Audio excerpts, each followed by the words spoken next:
And we are live. Welcome, ladies and gentlemen, to the studio this evening, where we're going to try to paint a nice sailboat. This actually happens to be a sailboat that is docked about a mile from me to, I don't know, I guess that's to the east of me. I took this picture on Saturday morning, and I'm happy to talk about the picture and what we've done with it. Let's take a look at the picture that we're going to be painting this evening. Oop. I'm sorry, I meant to hit that button. There we go. So you can see the reference photo up there. And I guess I'm gonna need to make that a little bit bigger because we needed to edit this a little bit in order to make it fit in the time that we have. So I'll talk about that. Liza, hello. Tree hugging Buddhist, hello. Glad to see you guys are here. Anybody else who's here? There's a few other people out there. Hello. Again, kind of mystery paper. It actually feels like nice paper out of a block. I'm just not sure what block I pulled this out of. I tried to figure it out. I think it's Fabriano paper. I think that's where I got this. The paints that I'm using here off to my right are all M-Gram paints. And once again, I'm going to be using my Da Vinci Casaneo brushes for this. And so I'll tell you a little bit about my scene. Right, if you look up there in the corner, I know it's small, but if I just put the reference photo up, then I don't have a voice over top. But I might put it up there for you if you just want to take a quick look at it. You'll see there are a whole lot of masts up there, which means there are a whole lot of boats there. This is just one dock of about 6 or 7 that are down in our waterfront, and I didn't think in roughly an hour's worth of time I'd be able to fit all of that in there, so I've edited it down to the boat in front, which I have drawn here, the boat immediately behind it, which I have here, and a couple of cars in the parking lot back here. It kind of shortens the whole scene instead of makes it longer, but it still kind of captures the scene of the boats sitting there. And then we'll do a background of the trees behind it and the water in front of it. With that, the boat looks like a beaut. It's that little boat. I've seen a few better days. You can see there's a little paint chipping off of it. Lots of the boats over the past few years have seen a little neglect, but I like this boat. I'll talk more about my issues, getting a good picture of a boat in a little bit. I'm actually going to start down here with the water. I'm going to put on a very light coat of something. I'll mix a little bit of ultramarine with a little bit of cerulean. There we go. And I want a very light layer. This is going to be, when it ends up, these are going to be all of the highlights, right? We're going to go back on and we're going to paint layers of water on top of this. And those layers will then enhance the color of this. But if I put this down and then I never go back over top of it, then what I have are the parts that I don't go over, I have highlights there. So that's what this part is meant to be. Just the highlight watercolor here.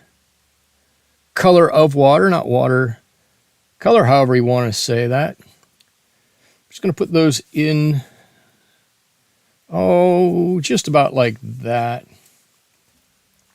And there's a little bit of the shore back here. There's some rocks back there. Most of these are going to join mostly a flat edge back there, but some might jut out a little bit. I need to get a slightly smaller brush for this. That super giant brush, it flops around a little bit too much for me. And I'm just going to put this color on. While you're all thinking of questions, I'm going to do this.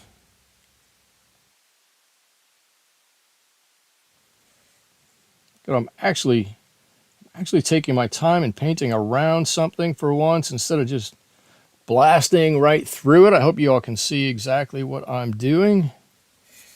There we go. I came off a little bit. I got just a little bit of extra water here that I want to get out of there.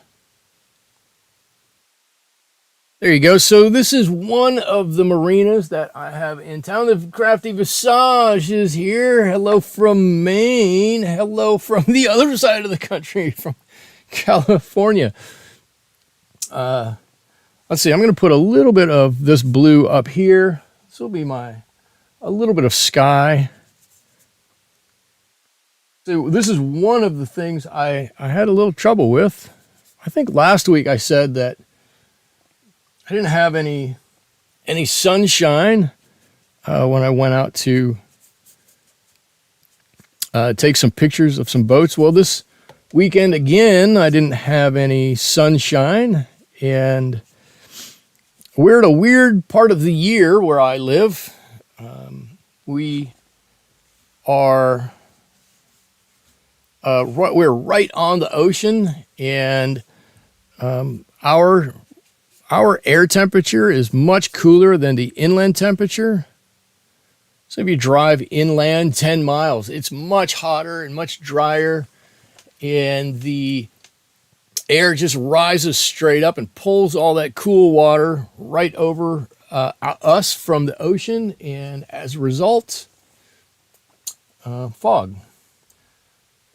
So we're in that weird time where it's pretty warm inland, and we're seeing a lot of fog in our area. I'm going to flip this over because I want to put a thin layer of greens and browns as our background back there. You can see all of the trees that are back there. Most of those are eucalyptus trees. I'm going to give you all a little history of the area where I live. How's that? I'm gonna keep doing it until somebody starts asking questions. So, just a warning: when the original settlers came here in the 1700s, they originally started settling this area. There were a bunch of people from not Australia, from Tasmania, that were early settlers here, and they didn't necessarily like the pine trees that were here, and so they set about planting some of their native trees, and so we have quite a few Tasmanian eucalyptus trees around, and just other general eucalyptus trees. And what the people found out as they lived here is that those trees were able to thrive in a fairly hostile environment, and so they continued to plant them all around, all up and down the coast and into town and whatnot. And so we just have, they're all non-native, but we have giant groves of eucalyptus trees around. They do look kind of nice, I will admit. They are rather lovely, but they are non-native, and they kind of roosted out our native pine trees, and now people are trying to put those pines back and whatnot with various levels of success. There we go. And I'm just going to keep doing this. Are you in Northern California? I'm not in Northern California. I'm on the coast of Central California. If you were to draw a line between LA and, now we call it Central California, right? If you actually look at California, we're much more Southern California than anything. But if you drew a line between LA and San Francisco, we're roughly right at the halfway point of that line. So, like I said, we call it, excuse me, we call it Central California here. Let's get some oranges and reds, oranges and yellows in here. I mean, they're beautiful colors. Just trying to get kind of a modeled area here. I don't want all of one. You know, green is not just green. There's lots of colors in green, in most greens. So I'm going to represent that in here, and it's gonna hopefully act as though there's quite a bit of movement in the background back here. What we all call Northern California kind of starts at Santa Cruz, which is about an hour north of here, and then continues from there up through Monterey and into San Francisco and up the coast that way. We just miss all of that stuff. Hey, oh no, hello, are you still waiting for your brush show? Oh no.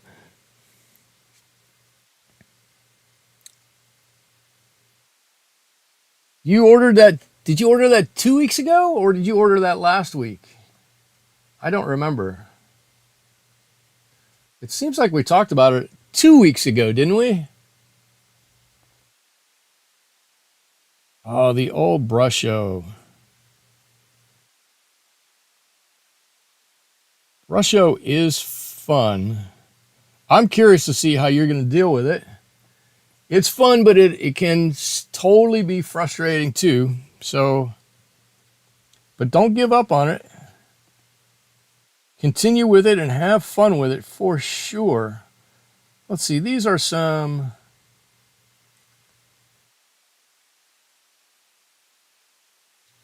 Let's do that. There's some railings that are there. I'm not the most nautical person, so I'm gonna call things by their wrong name. I am sure. And then this comes up into our sunshine here in the corner. Let's just give this. I can probably do this a little better this way, so I can see some shape. There we go. There's some tree shapes and just a little bit of sun or sky anyways. Reaching through there. Okay. That was a long way to go to get that background down there, but I think it's going to be worth it. Am I only painting one of the masts? Yes, I'm only painting one of the masts. Yeah, so you know, if you look at that reference photo there, and you count the masts, you can tell that I'm going to do it right now. 1, 2, 3, 4, 5, 6, 7. That dock is actually 7 boats deep. And I didn't really want to sit and paint 7 boats. I know you can kind of cheat and do some lines or whatnot. I wasn't sure that I'd be able to get to all 7 of those, especially as they are back in this portion of the reference photo in the 1 hour that I kind of allot myself for doing this. So what I did was I edited and I went, what are the most important features here? And the most important features to me were this sailboat in the front and this bigger boat behind it. They make a nice grouping. They'll allow for a little bit of depth in there. And then just to kind of balance it out a little bit, I put the cars back in the background back here, and we'll fix those up in a little bit. So that's why I'm not doing all of those. Let's see. Oh, you guys are talking about your getting your brush out. I think all of those masks would detract. So good call. Yeah, in a painting this small, it's important to edit at least some of it to know what our time limitation is and what our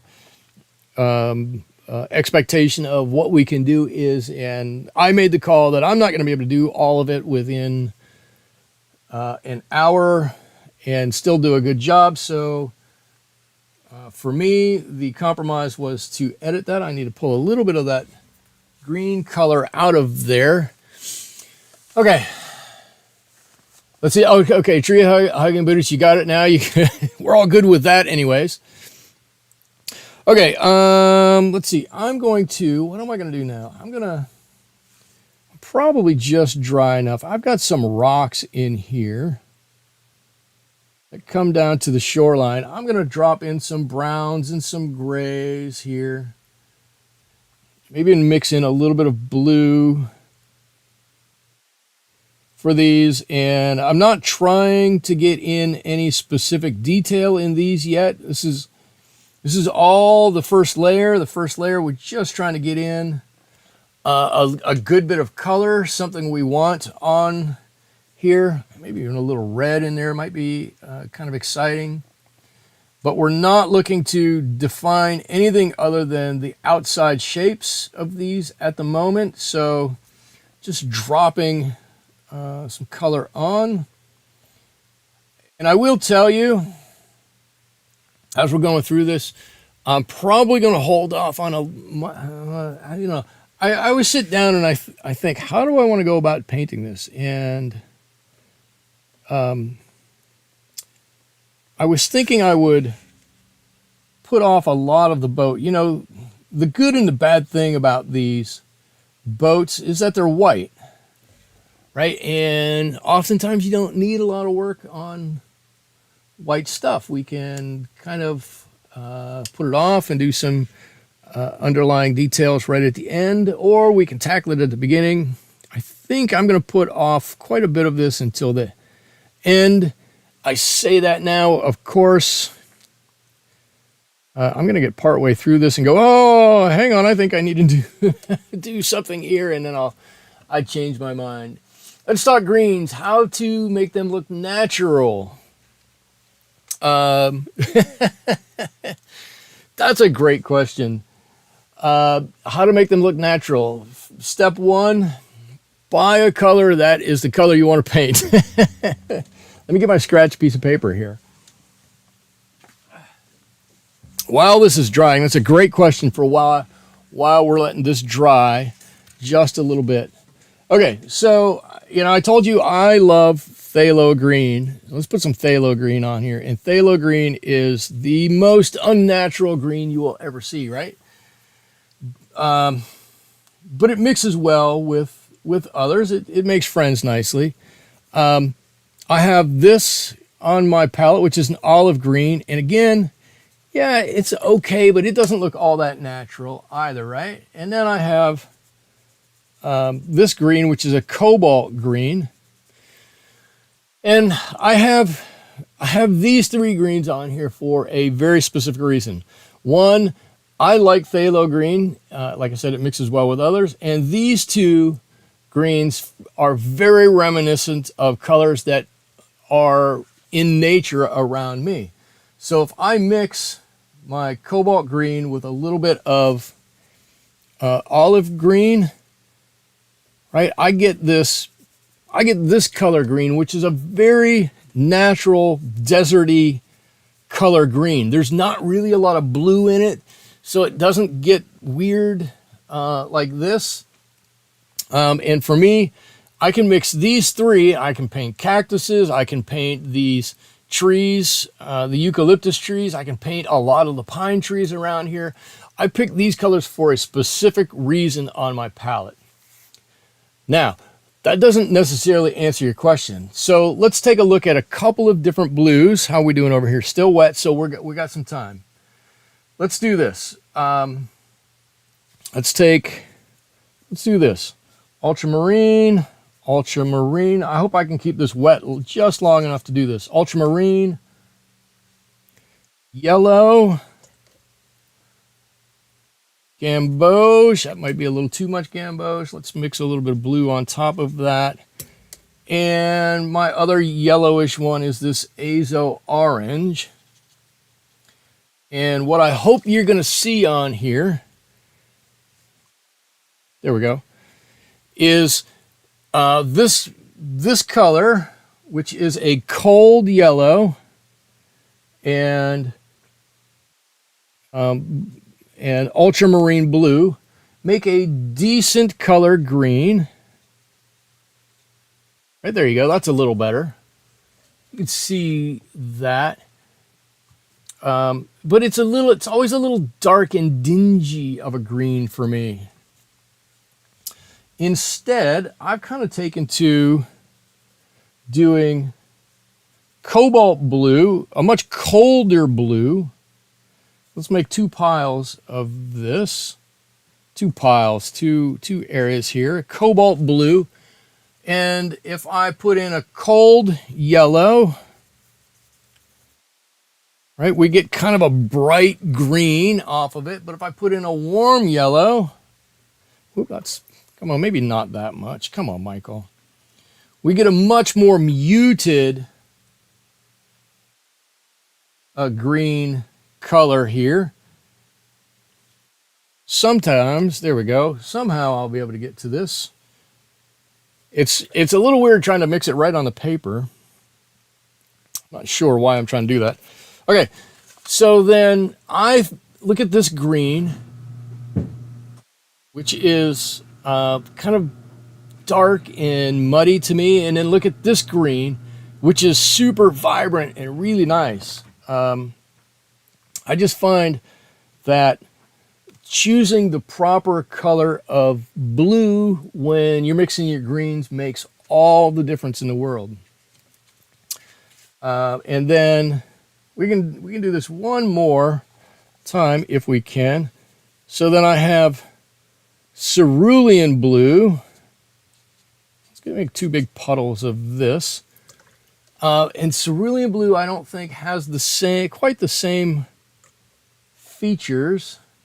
I don't enjoy the colors quite as much. You can see we're getting there with a green, but the green it's kind of more like there we go. We've kind of reverted to the greens from you can see those, the greens from the ultramarine. They kind of have reverted and they look a little dirty and whatnot. And it's because well, to me, it's a little bit of a warmer blue. If I use this blue, this cobalt, I'm sorry, oh my God, I'm sorry. Cobalt is a warmer blue. I don't know what I'm thinking. Cobalt's a warmer blue with a colder yellow is a more vibrant green. Colder blue, warmer yellow, more vibrant green. If you use a warm blue and a cold yellow, then... all right, have I have I confused everybody yet?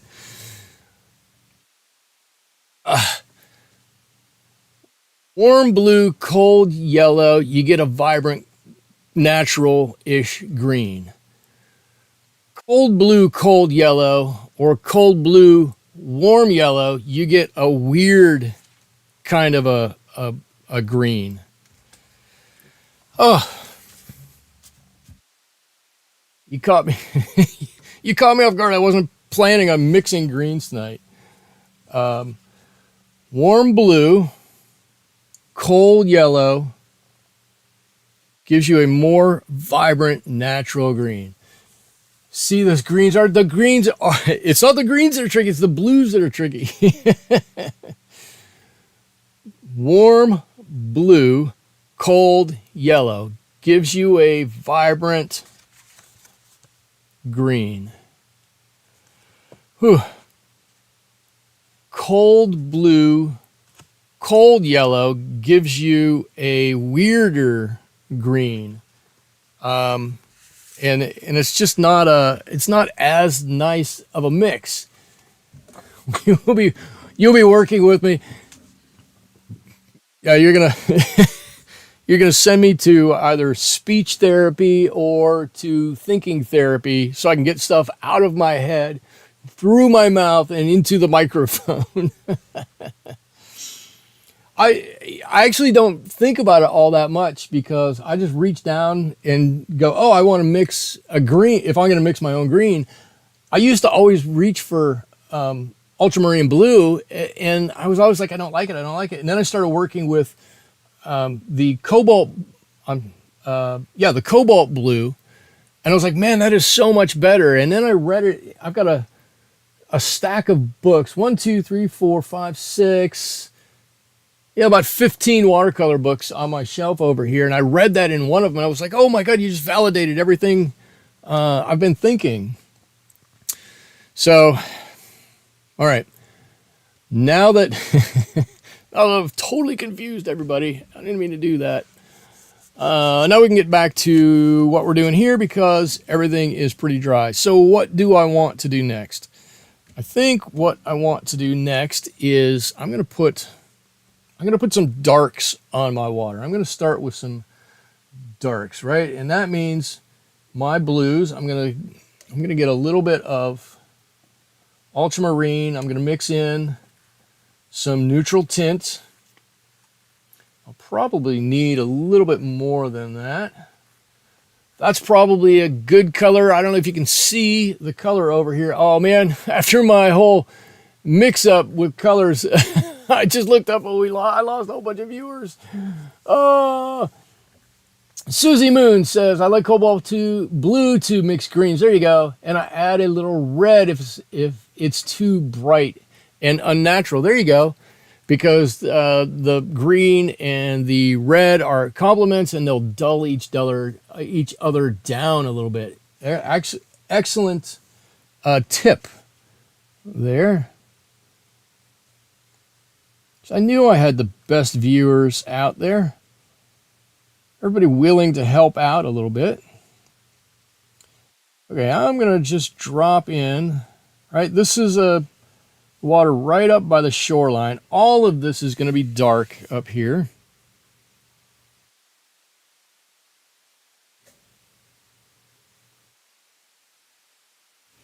There we go. And this will probably take another coat on top of this. As I said before, I'm trying very hard to work in smaller layers for what I do, not to glob the paint on quite so much. And then here, I think what I'm going to do is begin to put the outline of where my sailboat is going to be here, the reflection of my sailboat.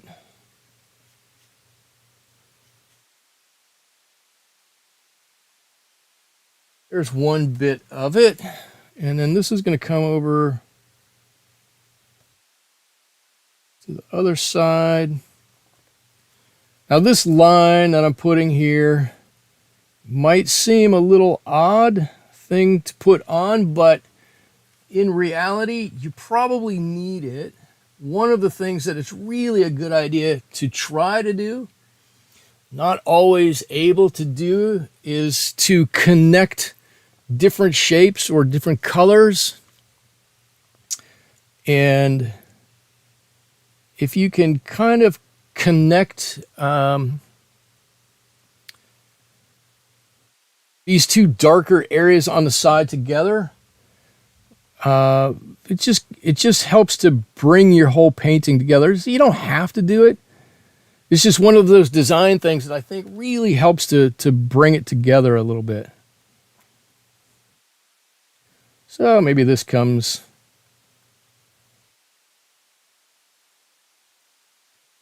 Let's see, let me clean this off really a lot. Thin that out right in there.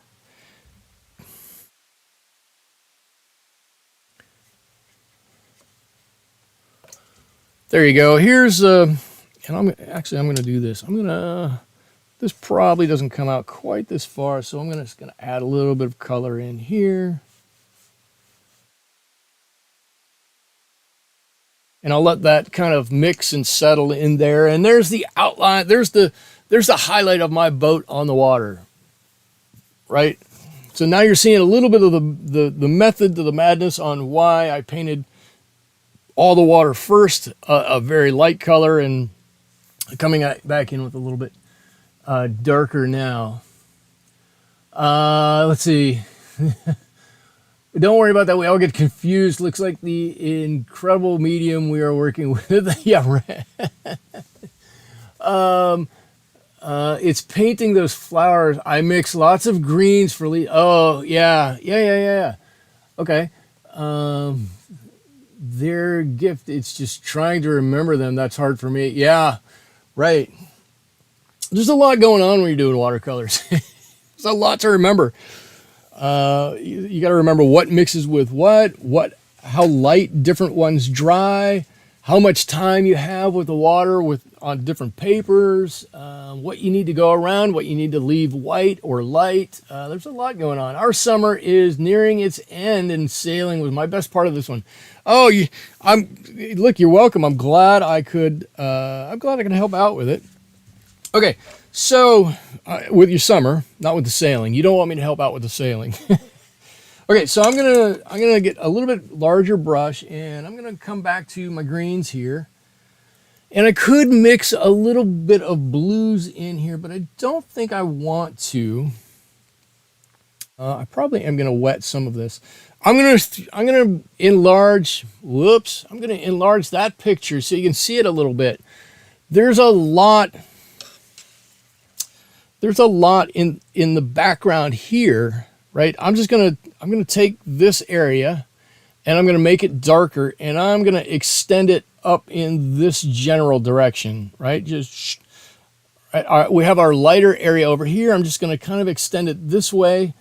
That's gonna give us a dark mass in the back. It's gonna help to pop these boats out even further, right? They're already kind of standing off of there, but that's gonna pop them out even further. So let me show you what that picture is. And you can see there are not a lot of blues in there.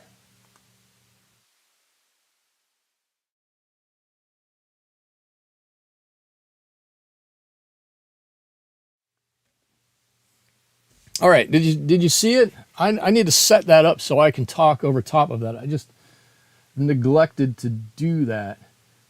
But there are quite a few greens back there, different shades, different colors of green, but there aren't a lot of blues back there. And I've got like a pocket of weeds here that kind of grow up in front of these cars. I should say I'm not the best at painting cars. At drawing cars. I took a crack at it. They're really kind of a rectangle of the body with a somewhat of another rectangle with a cab on top. So in theory, they're not that hard to do. Should be able to do it without too much trouble, but sometimes they don't always look real natural, but it's okay. Nobody's actually gonna notice them by the time we are done with this. People will just look at this and they'll go, oh, cool, some boats in the foreground, and they won't even notice anything in the background, these cars or whatnot. They'll know they're there, but they won't pick up on anything about them unless they really start to stop and look at this painting and take a few moments to really reflect on what they're doing. Has anybody noticed that with their watercolor painting? You get something, you paint it, and you stress over, oh, I think I did something wrong. I don't know about this. And you show a couple of people and they don't have any idea what you're talking about because they don't see it. They're looking at it from a whole different perspective than you do as the artist. They see all kinds of other stuff. There we go. Got these will be weeds in the front of this. So who asked the question? Liza, Michael, what is your favorite subject to paint? Okay, so it's a great question. I'm going to give you my great answer. Are you ready? I think I think my favorite subject to paint is food. It sounds weird, but I love, you know, I painted a cheeseburger a while ago. I painted radishes. I painted tomatoes. I painted grapes. I've got some grapes I was going to do here online with us on a Wednesday. I've done eclairs. I've done I don't know how many donuts and cakes. I don't know why they're just food is kind of fun to paint. I've painted waffles, ice cream cones. Did we just do an ice cream cone? Didn't we? All kinds of stuff like that that I really enjoy painting. It's fun. Um, Painted drinks, different kinds of drinks, from alcoholic drinks to like lemonade and Coca Colas, all kinds of stuff like that. So probably, if I'm being realistic about it, probably my favorite thing to paint is some kind of food, followed probably at a close second by painting birds. I do very much enjoy painting birds. Take that for whatever that's worth. All kinds of different birds. I've tried to focus on birds on the West Coast, but not always. Let's see. I find if I put something away that I hated, later I don't see what I hated. Yeah, there you go. Same kind of thing. Yep. We have a restaurant here that sells chicken and waffles, right, for breakfast. And I'm like, I'm out. Oh man, chicken and waffles are a great combination together. Okay. So my water's still slightly damp. My background is slightly damp. I think we're to the part where I kind of have to attack some of this boat. And I think what I want to do with it is pre-wet this boat. Actually, I'm going to get a little bit of color ready right here. Okay, just like that. And I'm going to pre-wet this boat so that when I charge in a little bit of color, it will just kind of flow where it wants to, not necessarily where I want it to. And I'm hoping that with a wet area that I'll be able to guide the paint along the direction that I would prefer it to be in. Right? In the end, it's going to go where it wants to go, but there are some areas I would prefer it to go. So let's just see what we can do with this. Right. I don't know if you can see there you go. You can see a little bit of shine on there. If I hold it against the lights. So it's a little bit wet. I want to take a little bit of this color and I'm just going to look to see where I think there are some darker areas on this boat. And I'm just going to drop in a little bit of color in those areas.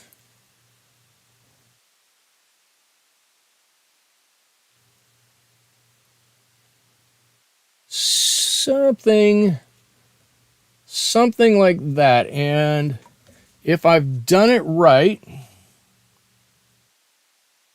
this should allow for a nice soft shadow to run all along this area. There we go. And so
Can you hear me now? Am I back? Somebody, can you hear me? You should be, I think you can hear me. Can anybody hear me? Please. It looks to me like you can hear me. Uh-oh. Anybody? Yes, yes, I'm back. Okay. I'm totally sorry about that. When I moved, I bumped it with my arm. I'll move it out of the way a little bit, so hopefully I won't do that again. I don't know where I left off in talking about what I did. I got this wet. I just put on a gentle bit of color here to get a little bit of shadow. I did the same thing up here on the top of this. The question is this Payne's Gray? There might be a little bit of Payne's Gray in here. This top third on my palette up here are all my dark neutrals. But mostly the shadow on this boat is neutral tint. And I like the neutral tint a bit more for shadows than I do just Payne's Gray or than I do for ultramarine blue, which some people use for shadows. It's just got that little bit of purpley tint to it. Pat S., you're saying volume. What does that mean? Is it too high? Do I need to turn it down a little bit? Am I screaming at you now? I don't mean to scream at you. Or are you saying, yes, finally volume is back?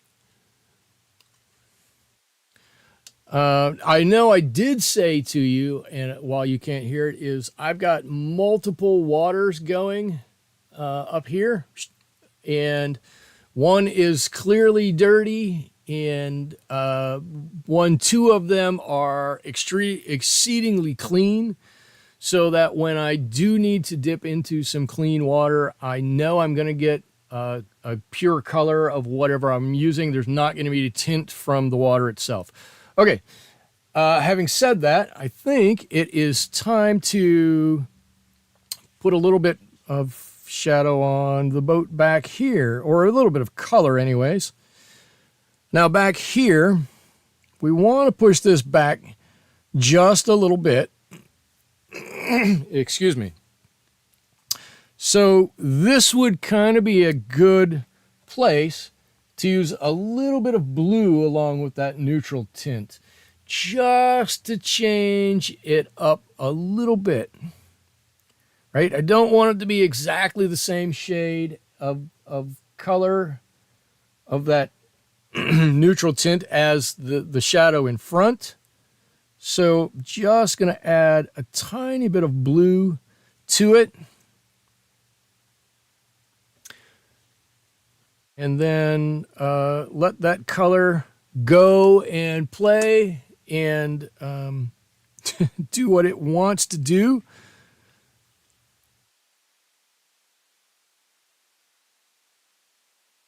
I think something like that. Probably, oops, clean water. Probably I need to add a little bit of that shadow back here. Something like that. Let's see, I like your channel so much because of interaction. Liza, thank you. That's the thing I like most about it. I like that you want questions. I do want questions. I've said from the beginning of my painting time that, and you guys, you all have heard me say it before, I want to give back, right, to, I'll say the painting community, whatever. I want to give back to people who love to paint watercolors or who want to learn watercolors, because I've gotten so much help along the way from others that I want to pay it forward. I want as many people out there enjoying my hobby along with me as there can be. So if I couldn't do these interactive videos and I only had to do just a traditional video and I put it up on there, this wouldn't be half as much fun for me. For me, I get so much enjoyment out of this. I can't tell you. I can tell you because I'm trying to tell you. Okay, let's see. What do we need to do here? We've got some windows on this boat, and somebody with a boat can tell me why. Windows on lots of these boats look like jet black. I don't know how that is. It's like they're just painted, right? It's not a window. It's just a piece of plexiglass in there. But I don't know why, but we're gonna put a little color on there. I'm not gonna make it probably quite as dark as the reference photo. And that's okay. There's nothing wrong with that. But we're going to put some color on here. We may have to augment this with another layer, which is fine. I keep telling myself more layers is not bad. I keep saying that. I don't know if how much you guys realize that there are a lot of watercolor painters that think that if you need to put on more than 3 layers of paint, you're doing it wrong. Right? 3 layers is the max amount you should put on. And for years, I tried to operate with that adage. 3 layers and I'm done. Base layer, fleshing out the color, and then details on top of it, and I'm out. And you could do some stuff like that, right? You could make a nice painting, but I think my paintings really kind of have come to life. The ones that have been more alive to me, anyways, are the ones where I used quite a few more layers of paint. I mean, that brings in other issues too, but yeah, we'll deal with those. I'm actually gonna put a little bit of blue in here. Let's just see if I drop a little bit of blue in here, what does that do to it? Anything? No. Let's just see. Let's see what it looks like. Right, maybe some of this blue is a reflection of the... I'm just fiddling with it until I get it kind of how I like to see it. Sherry says, hi, I just wanted you to know I really appreciate you. Thank you. I can't afford lessons, but you and some others have taught me to paint. Oh, well, you're welcome. That makes me feel good. I don't think, lessons are great. And they're all well and good, but what really told me that we don't need lessons, right? I don't know how old you are, Sherry. I grew up, and the only way I could learn anything was if my parents had said, hey, we're going to sign you up for a class and then take you over here on a Saturday morning and get you a lesson for this or a lesson for that. And man, what an impediment to everything.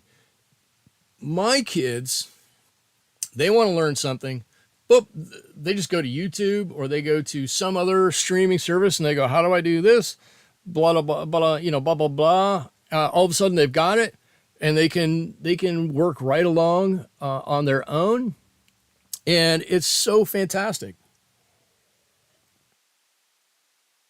So I'm glad that you're getting something out of what I'm doing. That makes me extremely happy that you're getting something, and even more so that you don't have to go somewhere or pay for a service for something that you don't need to.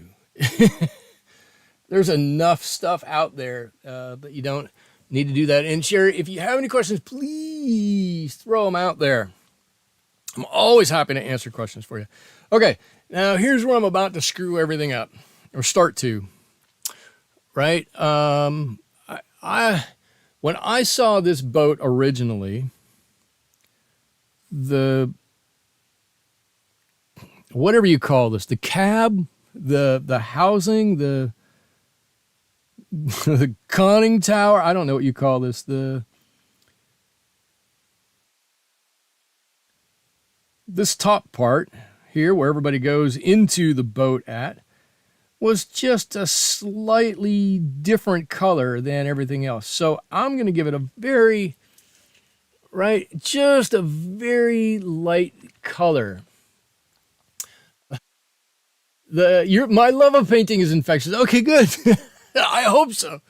I At work sometimes I have people lined up because I want to talk about painting. So they come over to do work, and then they see paintings on my wall, and then I want to talk about the paintings and whatnot. Um, I'm not going to say that too loud because my boss is probably watching somewhere, and then he's going to go, "I knew you weren't necessarily doing work." I'm working. I'm working at convincing people they want to do watercolors.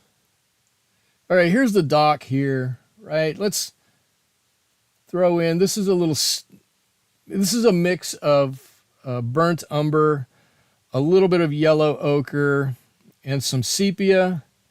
Right, it's I might even throw in a little Payne's gray in here. This is old weathered wood a little bit.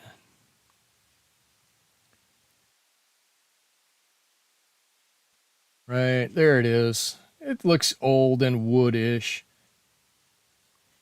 And I've got a little bit of that on this side over here.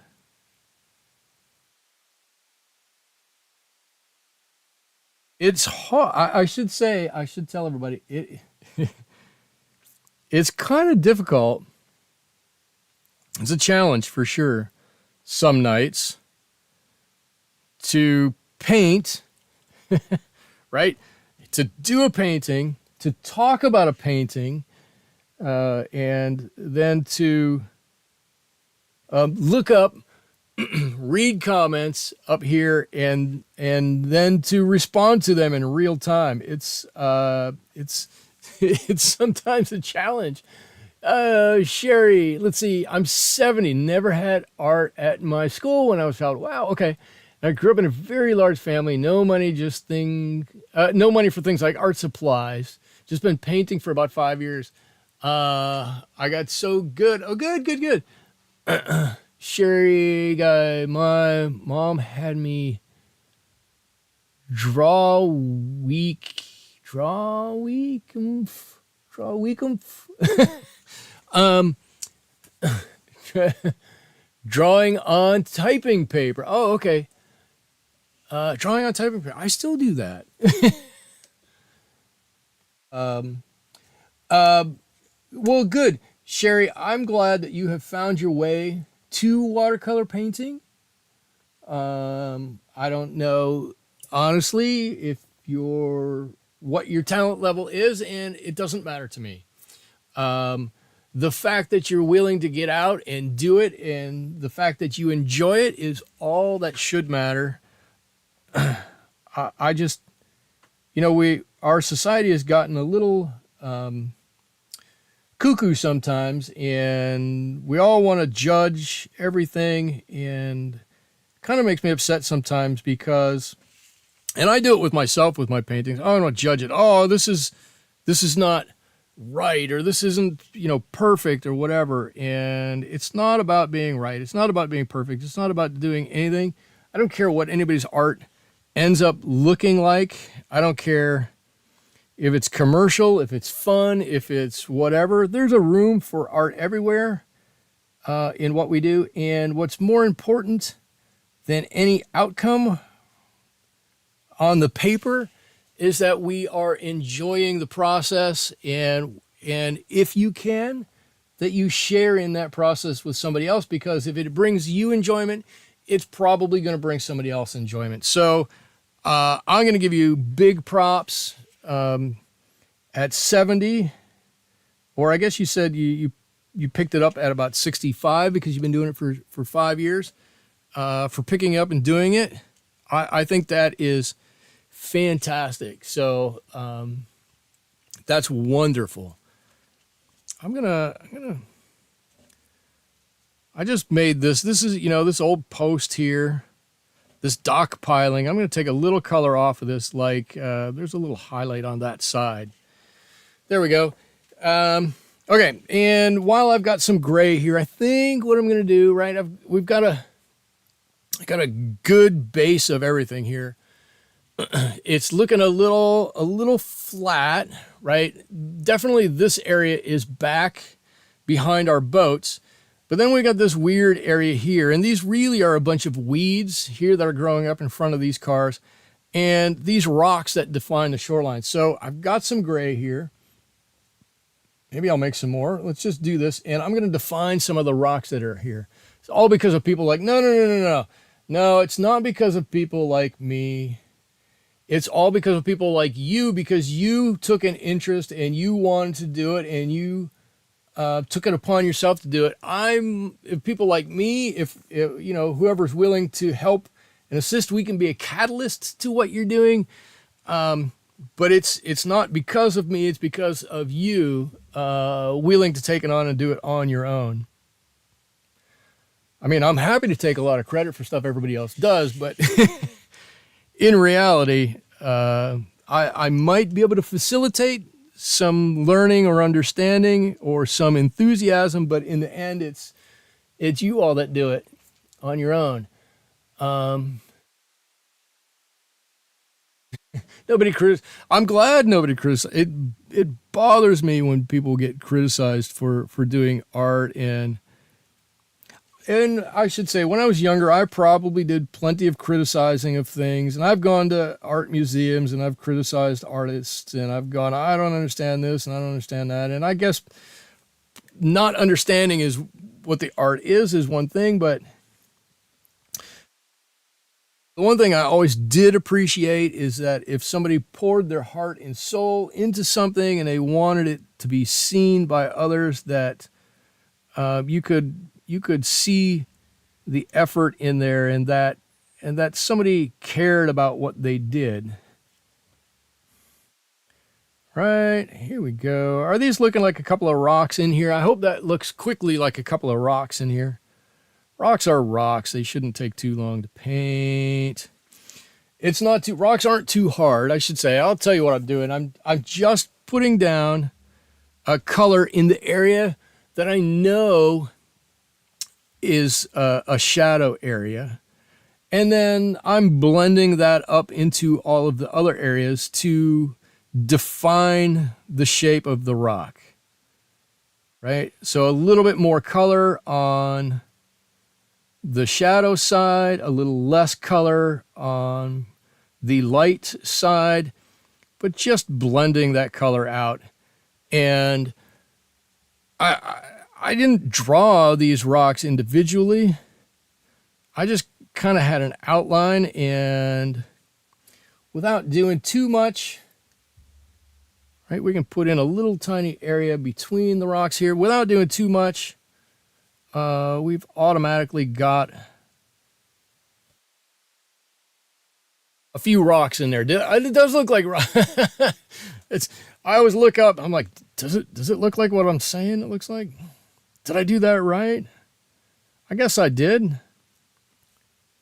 It does look like there's some rocks in there. There's at least one over here too. Let's put one over here. Who thinks it, Liza? You think it's looking good? I hope you think it's looking good, Liza. This is your painting. I do feel a little bad. I told you I'd do a sailboat, and this, I guess, is a sailboat, technically. But the sail isn't really up. It's here. I'm going to paint the sail right now. But I don't see a whole lot, right? So where I live, I don't live on the ocean itself. I can get to the ocean, but there's a bay that blocks the ocean from me. And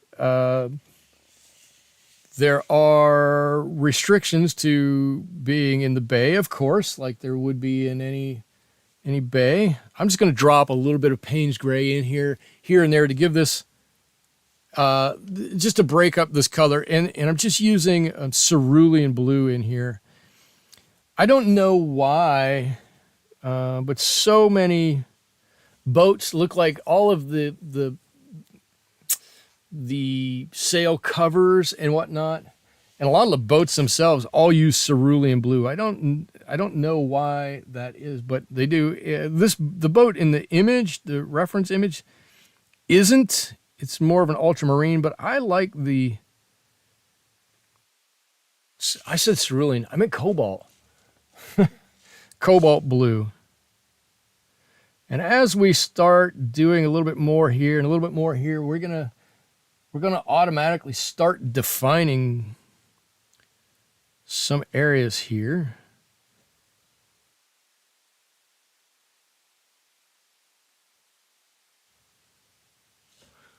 There we go. There we go. There we go.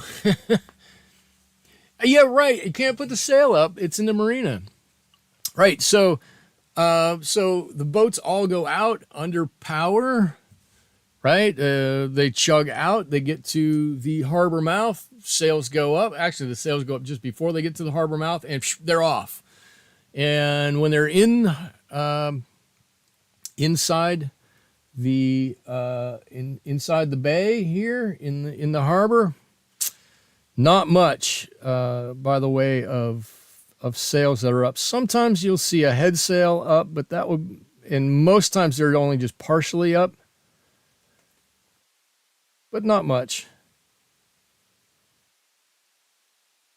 But I told you it was foggy, right? I think I started by saying, well, it was so foggy it was hard to do this. Man, I should show you the pictures. So our bay is probably from the shore that I was on to the other side of the bay, which is just a giant sandbar, probably 150 yards. I couldn't see it. I could not see it. I couldn't. It was so foggy. Couldn't see it. Like I say, you only have lakes by you. Lakes are cool. Water's pretty wherever you can see it. That's true. Water is wonderful anytime you can get to it. I don't know. It's like in our nature. It's so calming for us all. Let's see. Liza also says, I love that if you watch any body of water, the color changes always. Thanks to this, it does change quite a lot. Jacqueline is here. Looks great. Thank you, Jacqueline. Can you do how to paint fog next? No. I'm sorry. I'm not painting fog. I have to look at it all the time. I'm not painting fog. Not going to happen. I don't know how to paint fog. I will be honest. I would imagine I could figure out how to paint fog. Maybe I'll do. Remind me on another stream, and I'll show you how I would think. Natalie, hello. How I would think fog would get painted. I don't know that how I would paint fog. There's quite enough for a full video there, but I'm happy to take a small run at it, talk about it a little bit. Let's see. I've got the bottom of this boat here. I've just added a little sepia to my puddle of ultramarine. It's going to define the bottom of this boat, and you can see we're just adding little details here and there. I'm kind of going back and forth between doing things. And sometimes this is the part that I really like, and sometimes this is the part that gets really fiddly. right? We're almost to the point where you can start fiddling with things and, oh, do I want to paint a little here or a little there? Or how do I want to do this? Or how do I want to do that? And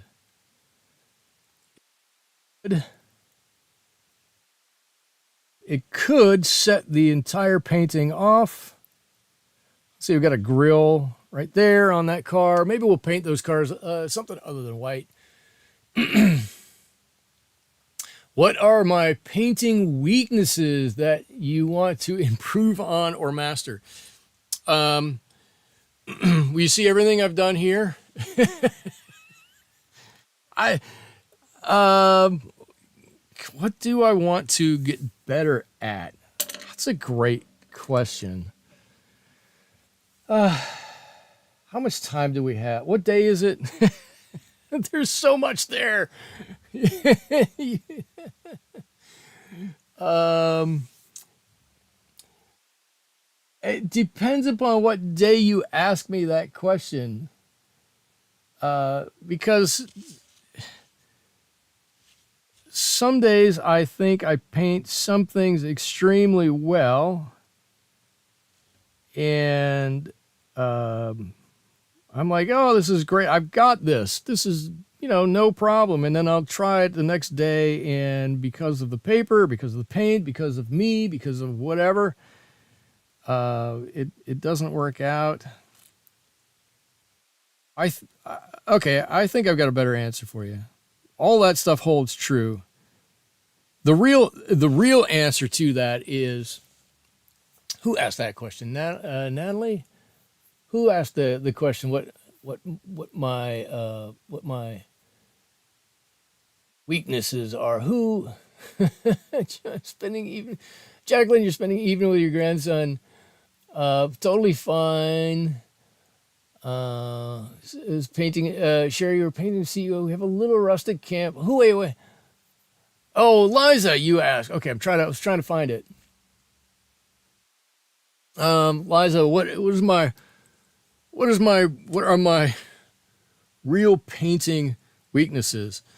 I wish I could paint hair or fur better. I don't think I paint hair or fur well at all. I really don't. I really do wish I could paint those better. I have figured out how I can paint fur. I'm sorry, how I can paint feathers.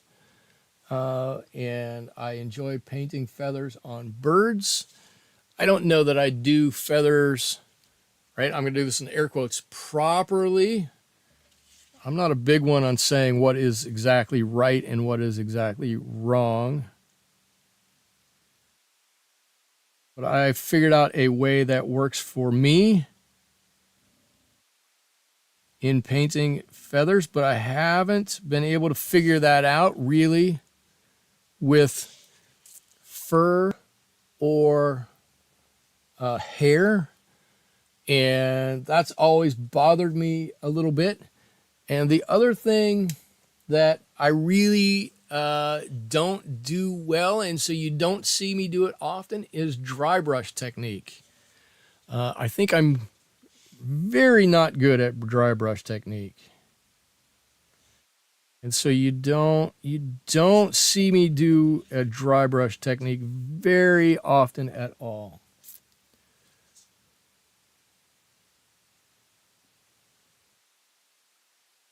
Come on, big muscles. Oh, I got a little wavy. Oh man. Oh well, there's a little wobble in this boat. Carrie from Australia, welcome. That's a little upsetting. That's that little wobble in there. Okay, I've got some windows to paint here. I also,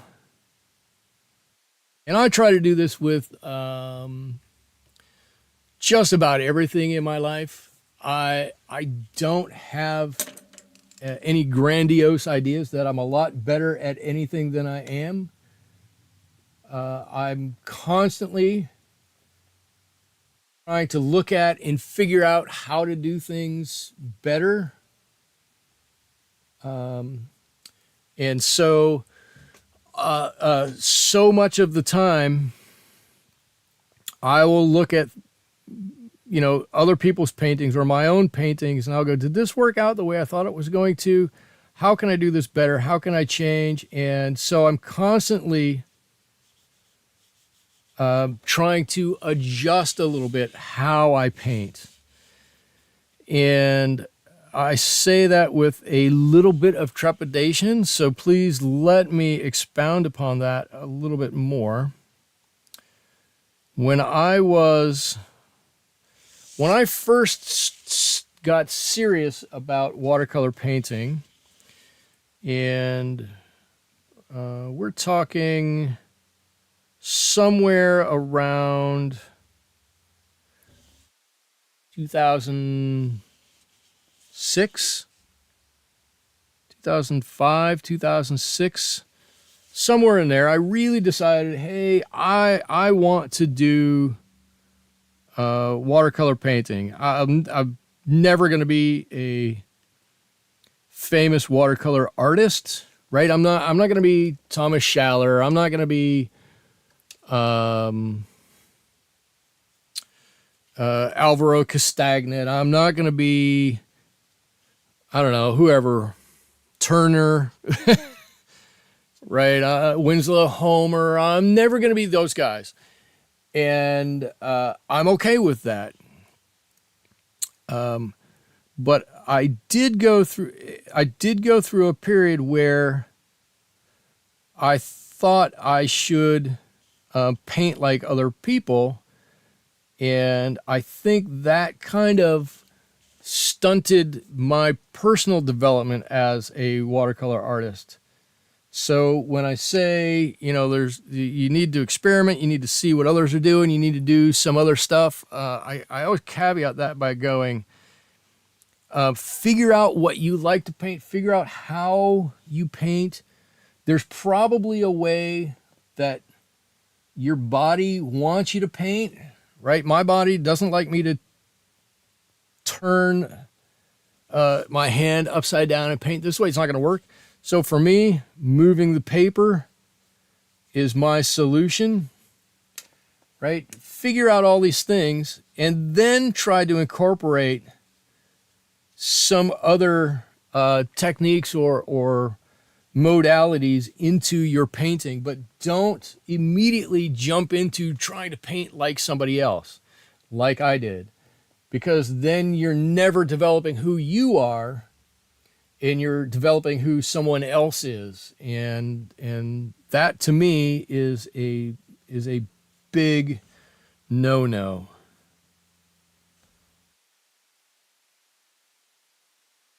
But having said that, the other side of that is you can learn a lot from watching or trying to do what somebody else has done. So don't discount it. Although mystery paper tonight, or do you know which one it is? I got to tell you, I don't know which one this is specifically, but this is a nice paper. I can tell you definitively from painting on this that this is an all cotton paper. This is not a wood pulp paper. It's holding the water quite nicely. It's not letting it just flow constantly out everywhere. It's very nice. So do I know exactly what paper it is? I do not. I suspect this is a Fabriano paper, but I don't know that specifically. I do know because it's got this little black bit here that this has come out of a notepad of paper, but it didn't come out of, now I'm out of focus, but it did not come out of an Arches pad because I can feel it and it is not Arches paper. The question is, what is my favorite paper? hands down, hands down, my favorite paper is Arches. Arches cold pressed paper. It's divine. It's just lovely. Okay, so where are we at now? We've got some nice things going on with this painting, right? We've got two boats. Um, this one clearly in front of that one, right? Slightly different color if we didn't know it, right? This is a little different value than this one. It's also at a different level, which helps to divide it up. I like the background is a bit darker, right? It's not dark, right? Our reference photo, if you look up there, our reference photo of the background actually is probably a lot darker than I'm painting it. And I'm okay with it being darker. I don't need to paint exactly what's there. I think what we have is actually very nice. I think I should paint these cars. The things that we need to do to finish this up here, we've got a little bit of a railing that goes around this boat. I'll probably draw this in with a pen. This is the silver. I don't know what you call it. The little silver bowsprit or something. I don't know what this looks like. That's on there. And we've got some weeds to do back here. I think I'm going to start with the weeds real quick. And I'm going to drop down to a little brush. So, let's see. It's okay. Homer used a lot of gouache. Oh, Susie. Homer did use a lot of gouache. Let's see. What is my favorite paper? I answered that. Sorry, Michael. It looks so good. Thank you. What is? Eliza, thank you for the valuable advice. Uh-oh. What advice did I give you? I hope I gave you good advice. I'm going to paint one of these cars. What color should I paint one of these cars? What do you think the car color should be?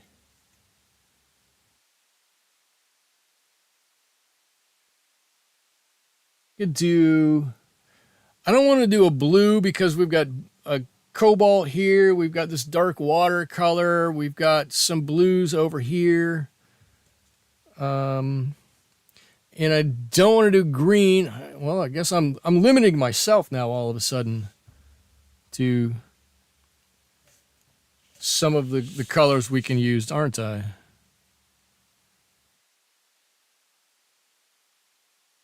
Let's just give a little bit of color here. I'm going to bring some of this up. There's a lot more ochre in this, right?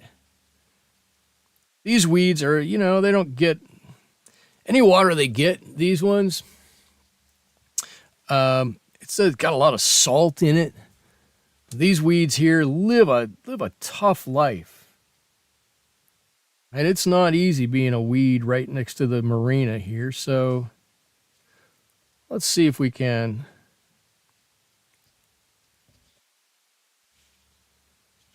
Whoops, I went right over that rock. I don't want to do that. There we go. We'll come back and we'll put in just a bit of some lines in here too as this starts to dry.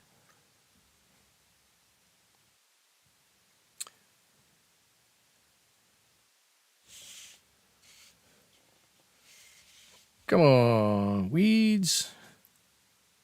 Weeds, weeds. I think a couple of lines in here and there will really help this stand out a bit. We can go over this line that goes here too. We don't need to live by that.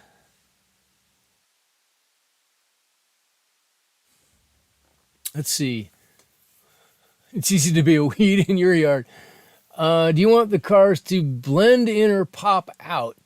Yellow. Ann Morgan says yellow-ish. You have a red car. I wish I could paint like you, Sherry, but we're all different. I have to be happy with my paintings as long as we're enjoying the process. That's it. Just enjoy the process. I think if you enjoy the process more, you'll paint better, regardless of what it looks like. Anything I do or anything that anybody else does. I don't think that matters so much. And if you go to any art museum around when people go, oh, you have to make it look like this or like that, or it doesn't look professional enough, that's a bunch of bunko. If you go to any art museum, you're going to see stuff that looks like it was done by a 5-year-old all the way to looks like it was done by a classical master.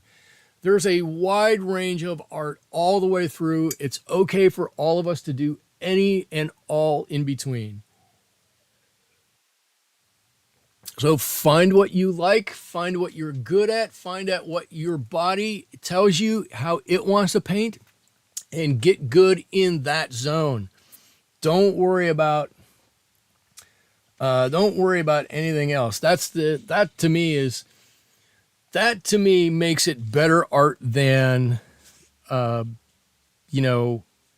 all kinds of anything else, right? If you enjoy it, if you make it the best that you can do, what you can do, it's totally going to turn out well. It's going to look good. You're going to be happy with it. And people are going to recognize it as being better than not because of all the things before.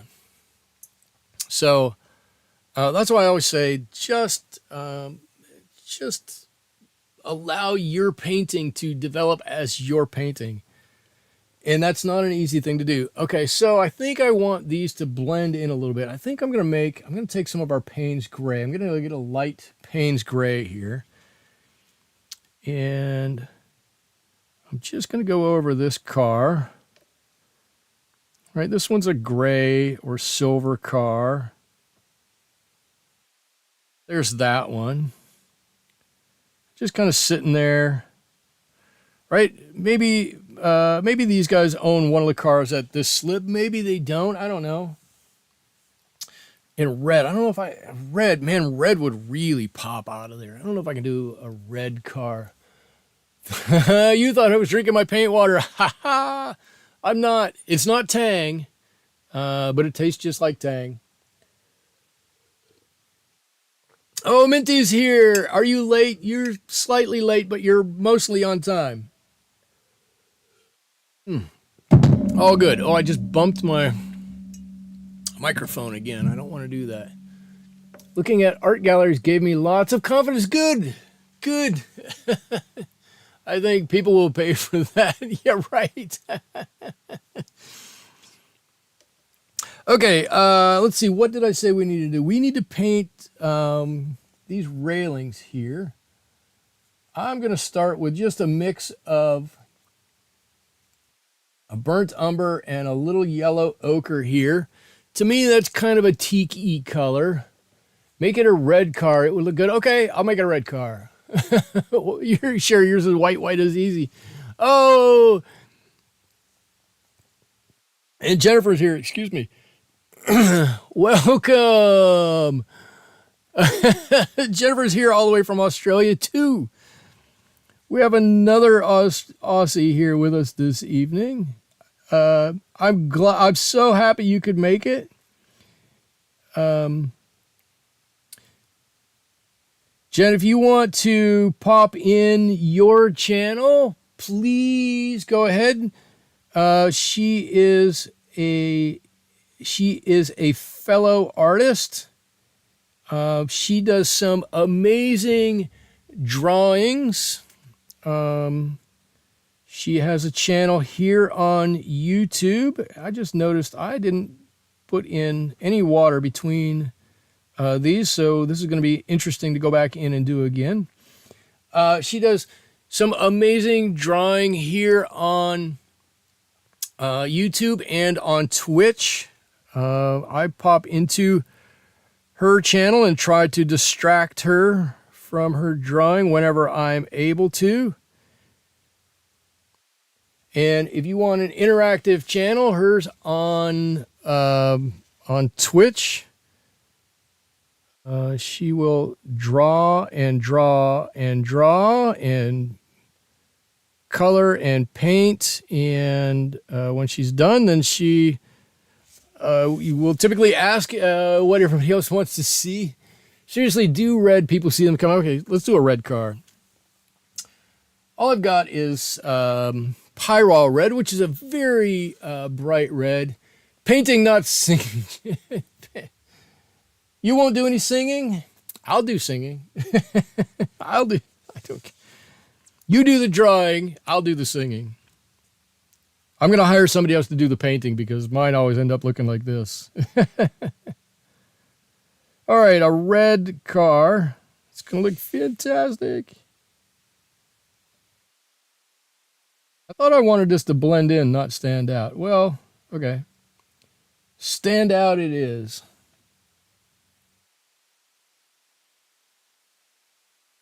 I think in my mind when I drew this one's a little bit bigger. This was a truck, but I guess you can have a red truck too, right? Of course you can. It's not much of a paint job here for this vehicle anyways. Just dropping in a little bit of color here and there. Okay, if I'm going to do that, I need to do a little bit of extra work on my window here. Make it stand out a little bit more. It just looks a little, let me put a little bit of blue in there too.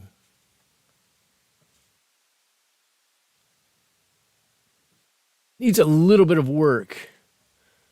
Uh-oh. I just look up prior. What am I seeing prior? What is prior? Painting. Let's see. I really love the paintings you do with backgrounds. Oh, Minty is saying that because I hate backgrounds, and she knows it. There we go. I don't. So a painting like this, I think, needs a background. Everybody know? Has anybody heard my ranting and raving on backgrounds? I hate backgrounds. All right, I'm cheating. I'm just going to let you know I'm cheating with my metal up here. I have a silver gel pen that I'm going to use to do some of this. Oh, I've got a little bit more work here to do than I thought.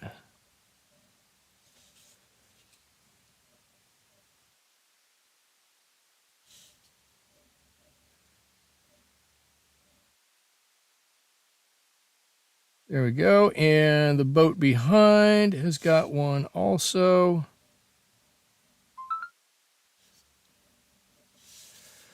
There we go. I don't know what those are called. I don't even, it's a bowsprit up there, I believe, is it not?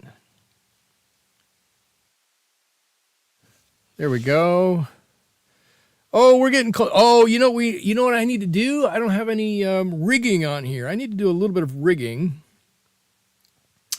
I hate to do too much rigging because I really like it. Recommend gel pen. Okay, I'm happy to recommend a gel pen. If you need to do a highlight in mixed media with Michael, if you need to do a highlight and you hate white watercolor or gouache, and if you do, raise your hand. It's not that I hate either of them, they just don't work the way I want them to. If you need a quick highlight and you don't need to do much, these work wonderfully, right? It's a white gel pen, it's white ink, it's a roll on, and so literally you can just put it right where you want it, bloop bloop bloop, and hope you can see it. Simple as that. I've got some metal railing up there. It's wonderful. You can't do too much with it because then it looks like you've just drawn on it with pen. But in a pinch, one thing here or there, fantastic. It's fantastic. Can't beat it. Let's see. I'm going to drop on a turn signal here, turn signal here. I'm just trying to give these a little bit of definition there. I don't even think you can see it. Can you see the little turn signals I put on there? There's our red vehicle there. I'm going to redraw a couple of these weeds in here, just so there's some texture back here, because I don't have any texture in the far back in these trees. I feel like we need more up here, and I don't have a whole lot in the water. It's pretty still water. What else do I need to do? I need to do the rigging. So this is where I need to decide on what to use. Black pen, or Sherry, you just subscribe. Oh, you just subscribed to Jennifer's channel. Oh, thank you. Oh, good. Oh, perfect. Or do I use a pencil? And I think I'm going to use a pencil for this. Oh, I need to do this too. I've got these spreaders out here. Need to come out. There we go. So I'll draw those in, and there's a top to that. All right. I think I'm going to use a pencil for this because the black pen is just too much, and this is a dark pencil. Does anybody... Here's a question for the crowd. This is a Palomino Blackwing pencil. Has anybody ever seen these pencils before? Oh, Lab Accident is here. Welcome. I don't do a lot of this. Drawing is as detailed a drawing as I like to do, right? Any detail that needs to be put in. Oh, there's another line here I didn't put in. Any detail that needs to be put in, I like to put in with a paintbrush. But I have these pencils, and I'm told that these are the best drawing pencils in the world. I was gifted a box of them, and they are pretty nice, I will say. Oh, that's a bit of a wonky line there too. I can't draw a straight line tonight. I need another one here, right underneath the railing. Really going to help to divide this boat between top and bottom. Come on. The Palomino Blackwing pencil. There we go. It's got a few lines on there. I'm going to draw this for some rigging really quickly. Sherry, you've never seen one. Minty has seen one. Sherry thinks I should use the pen. Susie says it's a fancy pencil. It is a fancy pencil. It's not a cheap pencil. It's not a cheap pencil by any stretch of the imagination. Let's do one line with this, and let's just see basically how we're going to do this here.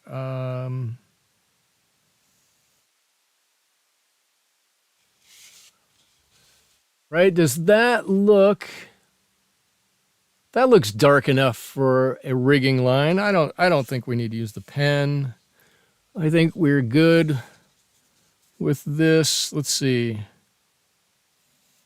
One that goes down here. And then these come down to the side somewhere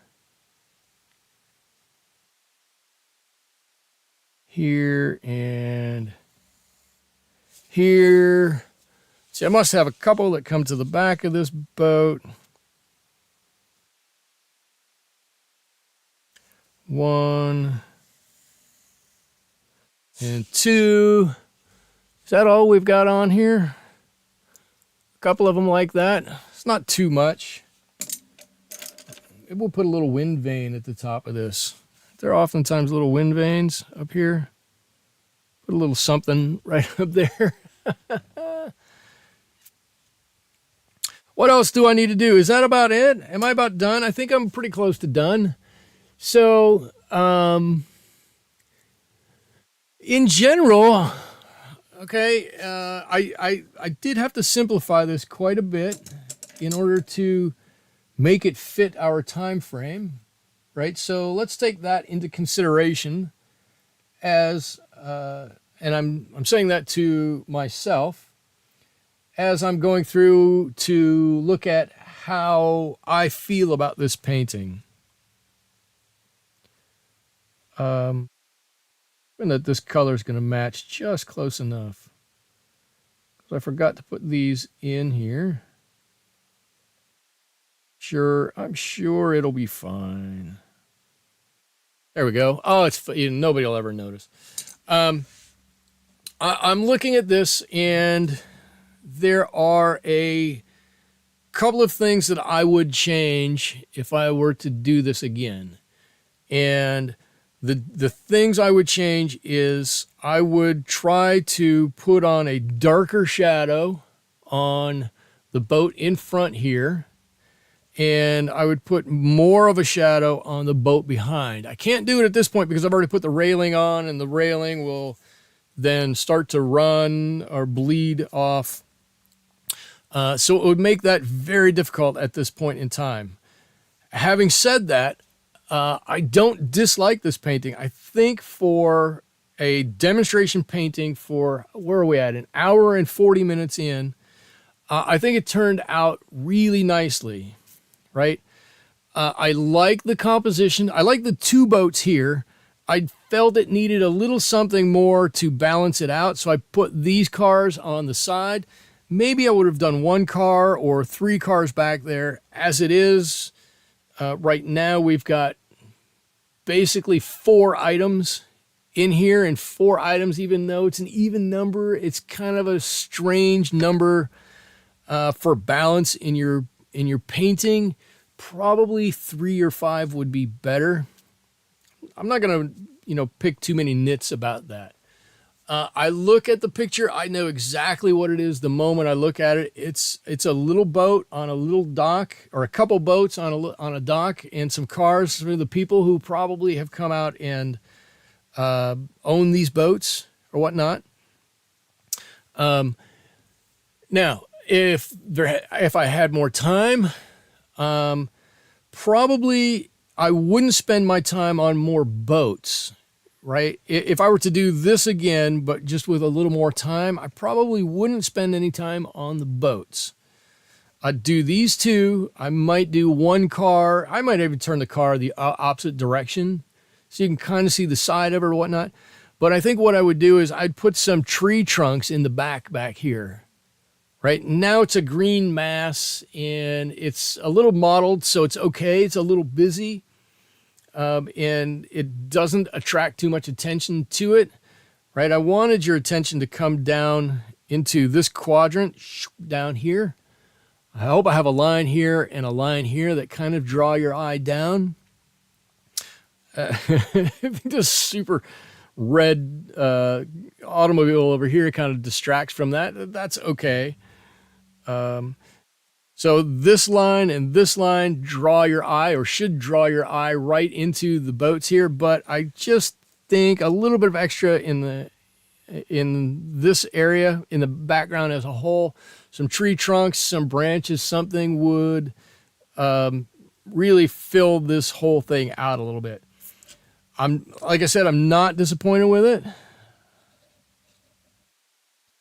I'm happy with it the way it is. I've signed it. I'm done with it. I might. I kind of like my reflection here. Reflections are sometimes difficult for me. I'm not always sure how to do them. I think this way worked. right? Dark here. You know that's dark back inside the dock there. It's dark just underneath the dock, and the further it comes out, it's light. And then there's definitely the reflection of that sailboat. You get the general shape of these two boats here, so I like that. I don't know, and I guess that's where I'm at with this one, right? I don't think this is the best painting I've done.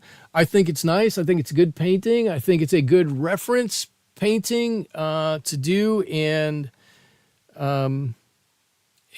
Liza, this one is for you. I hope you like it. You asked for it. Let's see. I do like the pop of color in the truck. It's interesting in contrast with the green background. I would feel compelled because of rules to put red somewhere else. Yeah, it is a pop of color. My concern is that it's too much color here, and it pulls your eyes back up that way. I did put a little red in this rock over here. That makes you feel better. There should be some more red somewhere else. You're right, and it would. If I could work some in over here somehow, it would balance that out and pull your eye back down that little bit. But that's it. That's what I have for you, Liza. I hope you enjoyed your boat. Thank you all. We had a lot of people here this evening. Thank you all for joining me this evening, helping to make my Wednesday evening so enjoyable. I'll be back here. Red on the front boat. Could be. We could do a red boat in the front. I'll be back here next Wednesday, 7:30 Pacific time. Same bat time, same bat channel for wherever you are from, in whatever time zone you reside. I hope you'll join me back here next week. Until then, I hope you all have a great week. Bye-bye.